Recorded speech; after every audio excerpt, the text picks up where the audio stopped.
Right, okay. UK sugar tax, which has been much in the news recently. The sugar tax was introduced in the UK in 2018 and consists of a levy of 18 pence a litre for drinks with 5 to 8 grams of sugar per 100 mils and 24p per litre for those with more than 8 grams of sugar per 100 mils. The tax generates about £300 million UK pounds a year in revenue for the government, so not a trivial amount. And many soft drink brand owners, as we'll see later, formulated products to avoid paying the legacy. UK free sugar consumption is more than double the guideline daily amount for adults and close to 3 times that for children, that is to say people aged between 4 and 18 years. Free sugars are sugars that are added to foods and drinks by the manufacturer, cook or consumer, plus sugars naturally present in honey, syrups and fruit juice. Soft drinks account for around 21%, that is to say 57 grams a day, and 33%, that is to say 67 grams a day of the total free sugar intake in adults and children respectively. A little bit of dietary energy. This is the energy that is released from food by oxidation. Nutrition students will cover this in detail in the second year human metabolism module. The main sources of energy are carbohydrates, proteins, fats and to a lesser extent alcohol.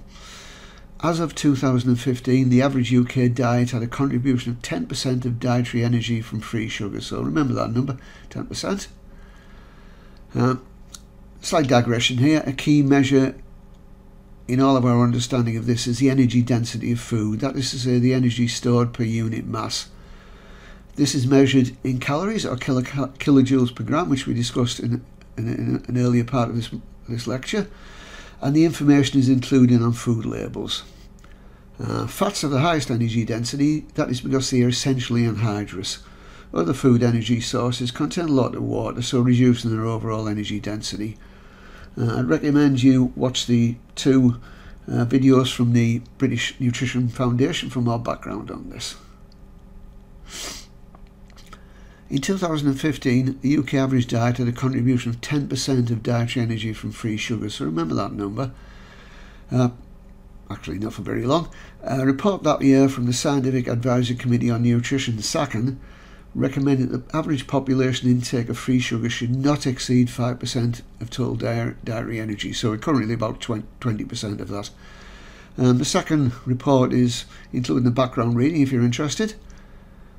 If implemented, these recommendations would be the equivalent to reducing between 5 and 7 cubes of sugar per person per day depending on age, and you can see the numbers there. And there we are, just one of the many online images illustrating the point. The UK's 3-tier approach was implemented in 2018 and was the first in the world to have multiple tiers designed to drive reformulation, and in that sense, alone, it was a very good idea. This is a study by Brandy et al., which again is linked in the notes. The study was carried out to assess how soft drink companies and consumers responded to the soft drink industry levy, normally known as a sugar tax. Read the article for more background if you're interested. Some key results include evidence of significant declines in the volume of sugar sold per capita per day and the volumes of sales of soft drinks subject to the levy. Equally, there was a 50% increase in the sales of low and zero sugar drinks. So unambiguously, this was a win for public health.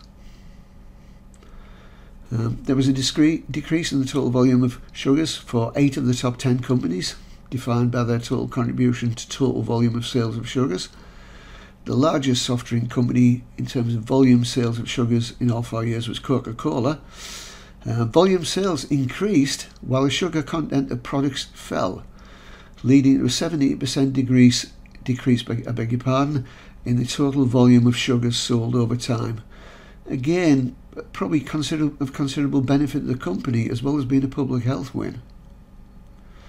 This is a chart from Brandy et al.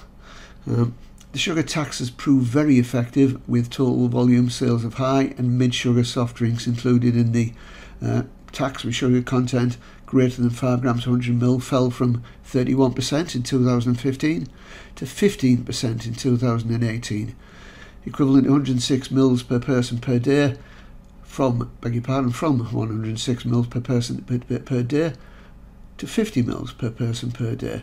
The combined low and zero sugar category increased from 43 to 48%, equivalent to 150 mils per person per day in this time period.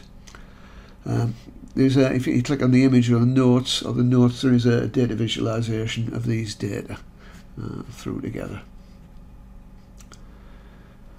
There are exemptions to UK sugar tax. The levy applies mostly to soft drinks, and a range of potentially high sugar products are specifically excluded.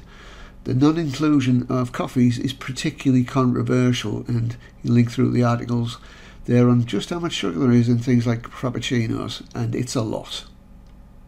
Okay, in the presentation you know these links which are just embedded in the slides. I'll post them in the YouTube video description. I'll do this for any new or extensively revised lectures, but I don't have the time to do it for the hundreds of existing videos.